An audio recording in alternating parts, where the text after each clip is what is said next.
नमस्कार, आज तारीख 5 अगस्त 2025, दिन मंगलवार। द लेंस के न्यूज पॉडकास्ट में आप सुन रहे हैं द लेंस राउंड अप। हर बड़ी खबर पर है हमारी नजर।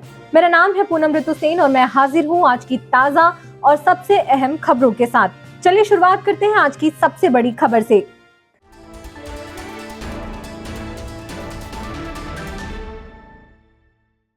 उत्तराखंड के धराली में आज बादल फटने से भारी तबाही मची। खीरगंगा गांव में बाढ़ और मलबे के सैलाब ने पूरे गांव को अपने चपेट में ले लिया। इस खबर को लिखे जाने तक अब तक 4 लोगों के मौत की पुष्टि हुई है, जबकि 50 से ज्यादा लोग लापता हैं। धराली बाजार पूरी तरह तहस नहस हो गया है। लगातार मूसलाधार बारिश ने इस आपदा को और भयावह बना दिया है। एसडीआरएफ, एनडीआरएफ और भारतीय सेना की टीमें राहत और बचाव कार्य में जुटी हुई हैं। मुख्यमंत्री पुष्कर सिंह धामी ने प्रभावितों को तत्काल मदद का भरोसा दिया है। राज्यसभा में आज सीआईएसएफ की तैनाती को लेकर पक्ष और विपक्ष में तीखी नोकझोंक देखने को मिली। विपक्ष के नेता मल्लिकार्जुन खड़गे ने उपसभापति हरिवंश से तल्खी से पूछा, क्या ये सदन अमित शाह चला रहे हैं या आप? जवाब में बीजेपी अध्यक्ष जेपी नड्डा ने विपक्ष पर सदन को बाधित करने का आरोप लगाया और कहा, मुझे 40 साल का विपक्ष का अनुभव है, आप मुझसे मार्गदर्शन ले सकते हैं। हंगामे के बीच उपसभापति ने कार्यवाही दोपहर 2 बजे तक स्थगित कर दी। वहीं लोकसभा में कांग्रेस सांसद कार्ति चिदंबरम ने अमेरिकी राष्ट्रपति डोनाल्ड ट्रंप की रूस से तेल खरीदने पर भारत को टैरिफ वृद्धि की धमकी का मामला उठाया, तो सांसद इमरान मसूद ने इस मामले पर सरकार की चुप्पी पर सवाल उठाते हुए कहा, भारत सरकार की कमजोर नीतियां देश की संप्रभुता को नुकसान पहुंचा रही है। जम्मू कश्मीर के पूर्व राज्यपाल सत्यपाल मलिक का आज निधन हो गया। वे लंबे समय से बीमार थे और दिल्ली के आरएमएल अस्पताल में भर्ती थे। सत्यपाल मलिक अपने बेबाक बयानों के लिए जाने जाते थे। उन्होंने अगस्त 2018 से अक्टूबर 2019 तक जम्मू कश्मीर के आखिरी राज्यपाल के रूप में कार्य किया। उनके कार्यकाल में ही 5 अगस्त 2019 को अनुच्छेद 370 को निरस्त किया गया था, जिसकी आज 6वीं वर्षगांठ है। बाद में वे गोवा और मेघालय के राज्यपाल भी रहे। मलिक का राजनीतिक सफर 1970 के दशक में समाजवादी नेता के रूप में शुरू हुआ। वे उत्तर प्रदेश से विधायक और राज्यसभा सांसद रहे। फिलीपींस के राष्ट्रपति रोमुआल्डिस मार्कोस जूनियर भारत के 5 दिन के राजकीय दौरे पर हैं। उन्होंने आज पीएम मोदी से हैदराबाद हाउस में मुलाकात की। प्रेस ब्रीफिंग के दौरान पीएम मोदी ने पहलगाम हमले की निंदा और आतंकवाद के खिलाफ भारत के साथ खड़े रहने के लिए फिलीपींस को शुक्रिया कहा। इस दौरान दोनों देशों के बीच कई अहम समझौते साइन हुए। दोनों नेताओं ने एक डाक टिकट भी जारी किया। मध्य प्रदेश के सीहोर में कुबेरेश्वर धाम में आज भारी भीड़ के कारण भगदड़ में 2 लोगों की मौत हो गई। 8 से 10 श्रद्धालु घबराहट और चक्कर की शिकायत के बाद अस्पताल पहुंचे, जिनमें 2 की हालत गंभीर है।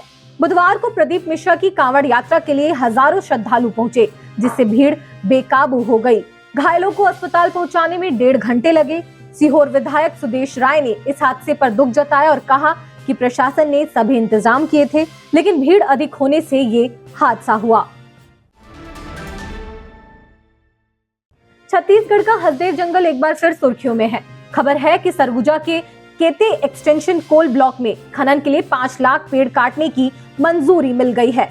ये फैसला छत्तीसगढ़ विधानसभा के उस प्रस्ताव के खिलाफ है, जिसमें हसदेव के सभी कोल ब्लॉक रद्द करने की बात कही गई थी।